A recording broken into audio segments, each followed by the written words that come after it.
Mitral regurgitation causes, इसको हम दो ग्रुप में डिवाइड कर सकते हैं। पहला कॉज रहेगा एक्यूट एमआर।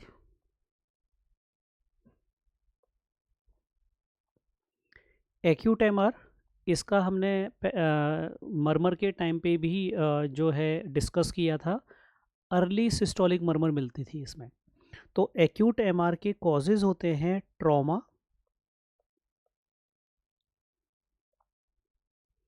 इसका कॉज होता है इन्फेक्टिव एंडोकार्डाइटिस और मायोकार्डियल इन्फाक्शन।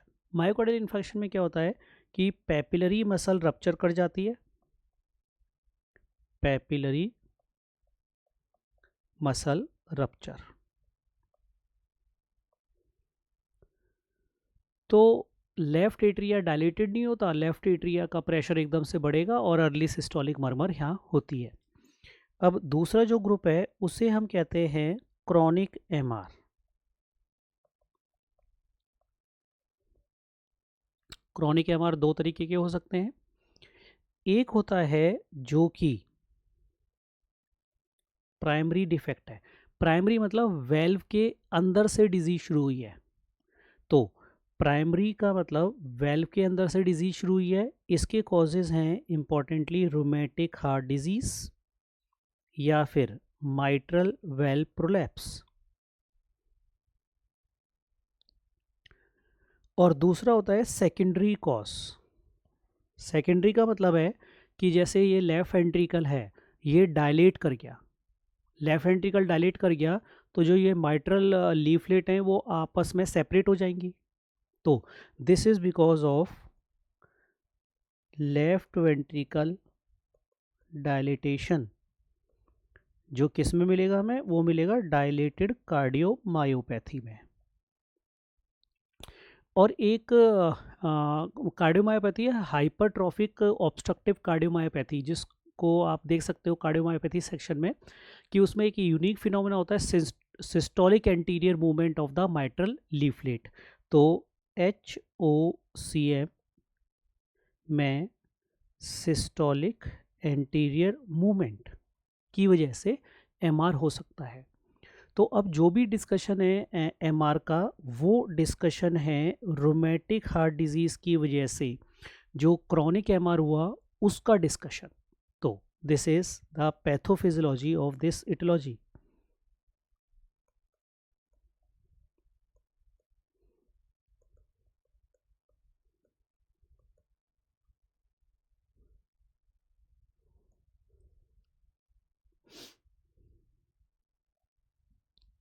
तो पैथोफिजियोलॉजी में सबसे पहले हम देखते हैं सिस्टोलिक इवेंट।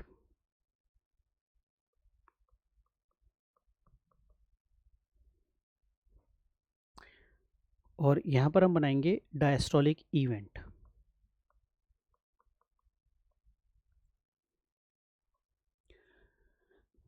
MR का केस है तो ये सिस्टोल में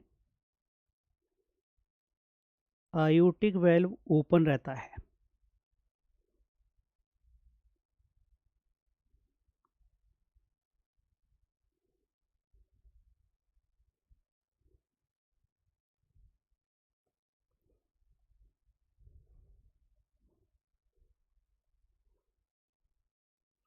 तो ये तो नॉर्मली आयोटिक वेल ओपन रहता है क्योंकि यहाँ से ब्लड ऐसे इजेक्ट करता है, और माइट्रल वेल जो है वो खुला रह जाता है। खुला रहने का मतलब है कि ये यहाँ से ब्लड लीक होके ऊपर जाएगा, ऐसे ब्लड जाएगा ऊपर लीक होके। और एट द सेम टाइम क्या हो रहा होता है कि जो पल्मोनरी वेन होती है वहाँ से भी ब्लड लेफ्ट एट्रिया में आ रहा होता है। तो ये वाला जो ब्लड देख रहे हो आप, ये पल्मोनरी वेन के थ्रू ब्लड आ रहा है, ये नॉर्मल ब्लड है, और ये एक्स्ट्रा ब्लड है लेफ्ट एट्रिया के अंदर। तो इस प्रोसेस में क्या हो रहा है, एक तो ये देखो कि शुरू शुरू में कार्डियक आउटपुट कम होगा क्योंकि लेफ्ट वेंट्रिकल का कुछ ब्लड तो आयोटा में जा रहा है और कुछ पीछे जा रहा है, तो overall cardiac output is reduced. शुरू शुरू में ये होता है। और दूसरा है इंक्रीज लेफ्ट एट्रिया की ब्लड फिलिंग होती है। लेफ्ट एट्रिया की ब्लड फिलिंग इंक्रीज हुई क्योंकि ये एक्स्ट्रा ब्लड आया और ये एक नॉर्मल ब्लड पल्मोनरी वेन के थ्रू यहाँ आ रहा है। तो first chamber to enlarge is the left atria. यहाँ पर लेफ्ट एट्रिया का वॉल्यूम ओवरलोड हो रहा है, तो लेफ्ट एट्रिया इनलार्ज होगा वॉल्यूम ओवरलोड की वजह से। अब डायस्टोलिक फेज की बात करें तो डायस्टोलिक फेज में ये वेल्व हो गया बंद।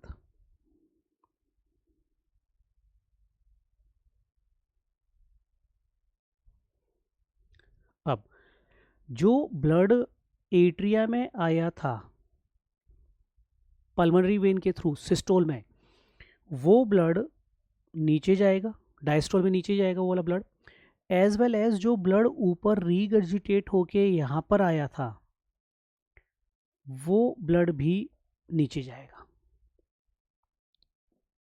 तो अल्टीमेटली लेफ्ट वेंट्रिकल का वॉल्यूम ओवरलोड हो गया।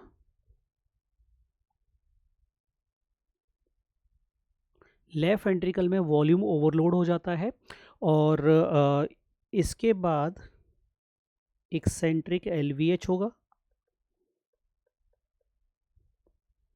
लेफ्ट वेंट्रिकल डायलेट होगा, स्ट्रेच होगा वॉल्यूम ओवरलोड की वजह से। और जब तक ये कंपनसेटेड है increase LV force of contraction होगा,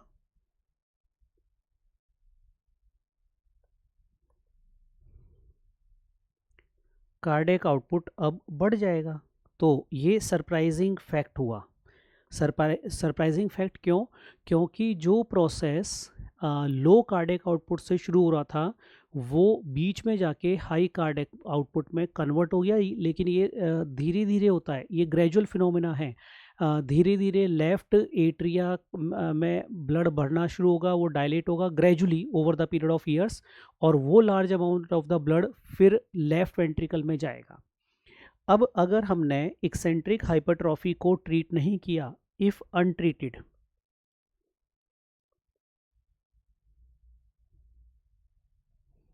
एलवी फेलियर होगा।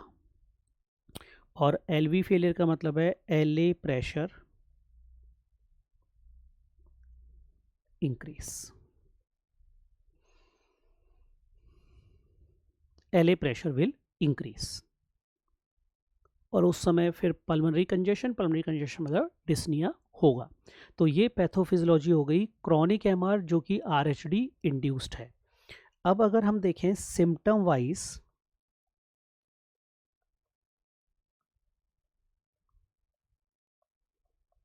मैकेनिज्म,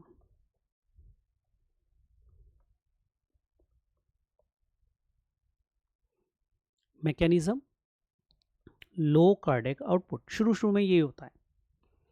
तो स्केलेटल मसल्स पे ऑक्सीजन की डिलीवरी नहीं होगी और पेशेंट को fatigue as the symptom feel होगा।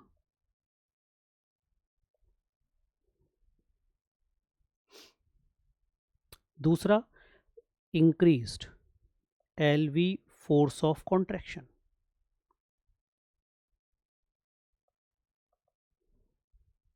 एलवी फोर्स ऑफ कॉन्ट्रैक्शन बढ़ गया, और एलवी फोर्स ऑफ कॉन्ट्रैक्शन बढ़ने से पैल्पिटेशंस कैसे परसीव होगा, जैसे कि जो हार्ट है वो चेस्ट के बाहर निकल के आ रहा है फोर्स ऑफ कॉन्ट्रैक्शन की वजह से। और डिस्निया का रीज़न तो हमें पता ही है,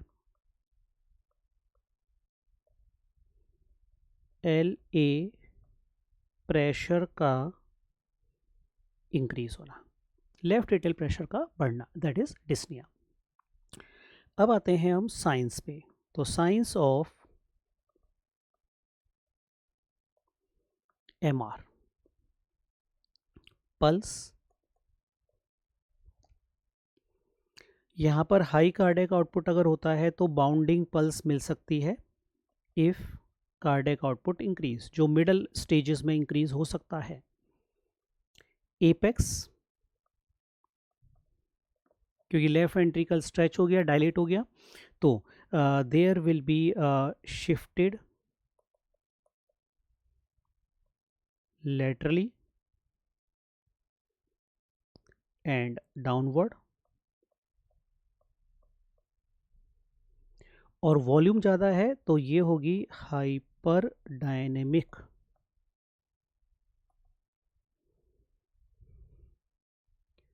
now heart sounds.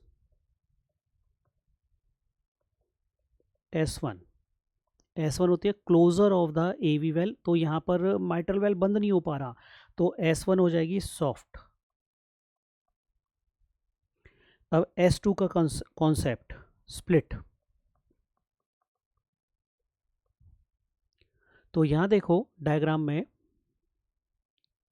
Left ventricle अपनी कैविटी जल्दी खाली करेगा क्योंकि कुछ ब्लड आयोटा में गया, कुछ LA में गया, और अगर इसने कैविटी जल्दी खाली करी तो इजेक्शन टाइम इसका कम हो जाएगा, और इजेक्शन टाइम कम तो इसका वेल्व जल्दी बंद हो जाता है। तो this is S2 split will be wide because A2 will be early.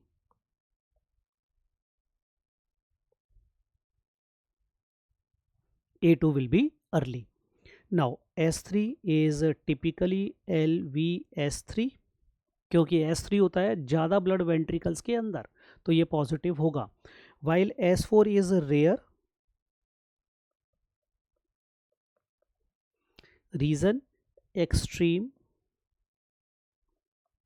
LV dilatation makes it stiff. हमने पढ़ा था S4 का रीज़न होता है कि एट्रिया कॉन्ट्रैक्ट कर रहा है against a stiff ventricle and ventricle vibrate, that is S4। तो वेंट्रिकल कब स्टिफ होगा? जब वो बहुत एक्सट्रीम डायलेटेड हो जाता है। अब अगर हम टिपिकल मर्मर की बात करें यहाँ पर,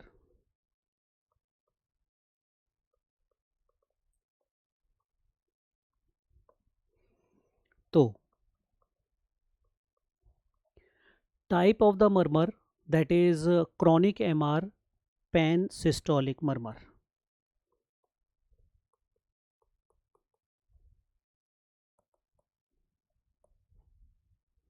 site, it is mitral area, that is apex. Radiation,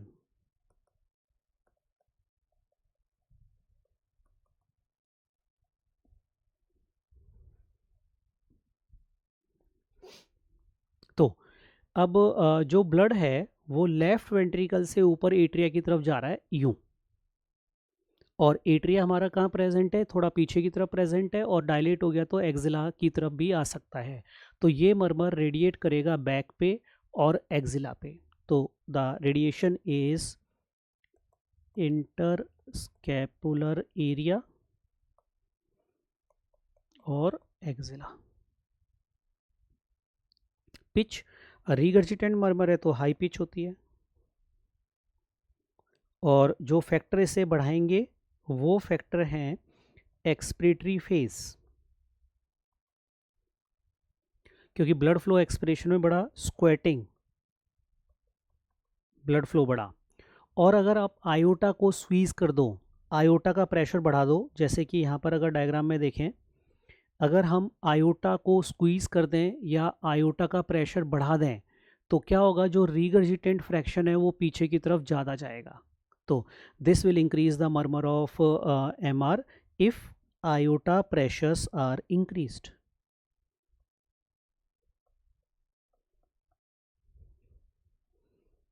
other murmur,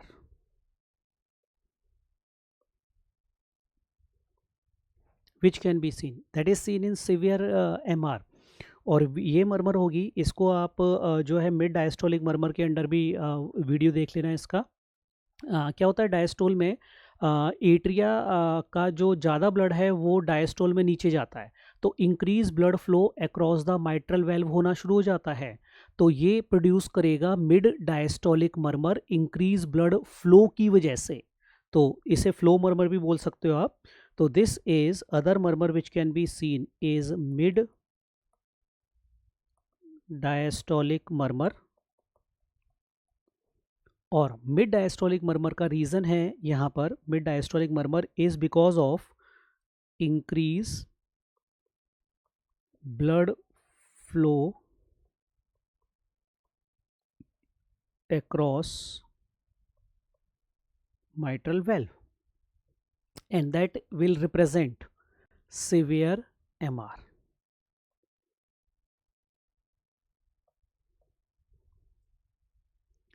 Indeed यहाँ पर एक क्वेश्चन भी आता है, और वो क्वेश्चन है वाइवा का भी क्वेश्चन होता है, वो है क्लिनिकल क्राइटेरिया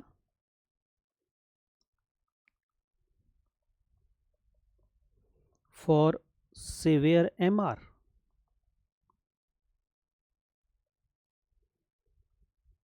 ये इम्पॉर्टेंट क्वेश्चन है कि हम क्लिनिकली सिवियर MR को कैसे असेस कर सकते हैं। तो सिवियर MR के लिए एक सिंपल सा न्यूमोनिक है। आप क्या करो, 4 क्राइटेरिया लिख लो, 1 2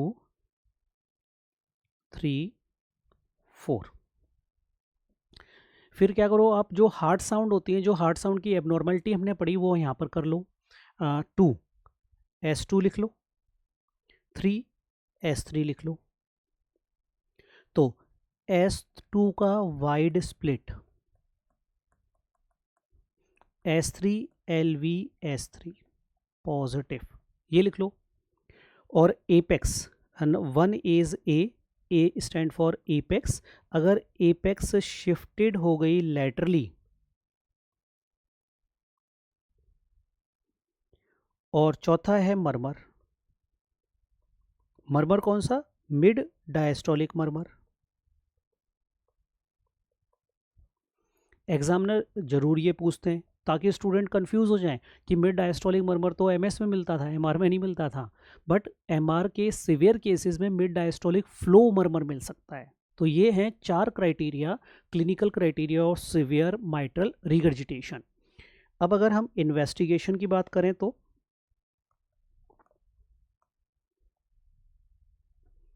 चेस्ट एक्सरे,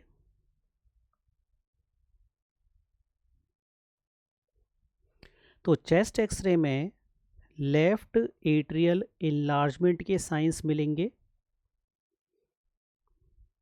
ये वही साइंस हैं जो हमने एमएस में किए थे। एमएस का भी आप वीडियो देख लेना, इन्वेस्टिगेशन के टाइम का। लेफ्ट एट्रियल इनलार्जमेंट होती है, और लेकिन यहाँ पर डिफरेंस क्या होगा, यहाँ पर डिफरेंस होगा जो कार्डियोमेगैली होगी वो होगी लेफ्ट वेंट्रिकल टाइप वाली, यानी कार्डियोफ्रेनिक एंगल ऑप्ट्यूज मिलेगा यहाँ पर, that will be obtuse. Number 2 ECG,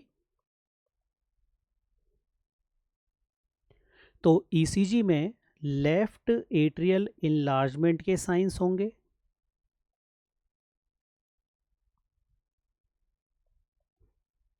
उसके बाद LVH के साइंस होंगे। अब इकोकार्डियोग्राफी में सिवियर MR का क्राइटेरिया, सिवियर MR का क्या क्राइटेरिया होता है? सिवियर MR का क्राइटेरिया है रीगर्जिटेंट blood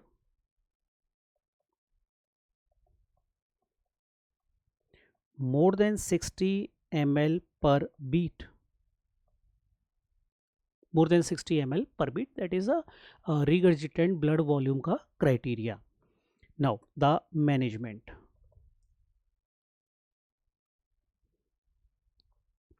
severe MR,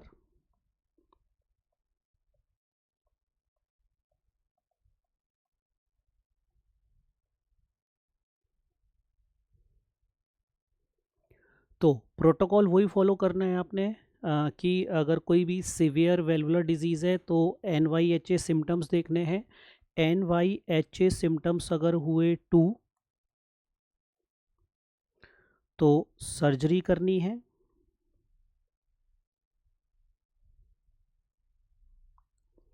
preferred surgery यहाँ होती है माइट्रल वेल्व का रिपेयर, अगर पॉसिबल नहीं है तो रिप्लेसमेंट करेंगे। और अगर NYHA1 है तो आप यहाँ पर देखोगे कॉम्प्लिकेशंस ऑफ MR।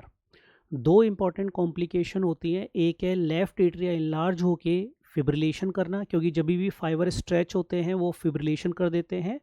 और दूसरा इंपॉर्टेंट कॉम्प्लिकेशन है लेफ्ट वेंट्रिकल का फेलियर। तो AF पॉजिटिव हुआ या फिर लेफ्ट वेंट्रिकल का इजेक्शन फ्रैक्शन 60 से कम हुआ, तो कोई भी एक चीज हो तो सर्जरी करनी है। और अगर AF नहीं है और लेफ्ट वेंट्रिकल इजेक्शन फ्रैक्शन 60 से ज़्यादा है तो कंजर्वेटिव ट्रीटमेंट।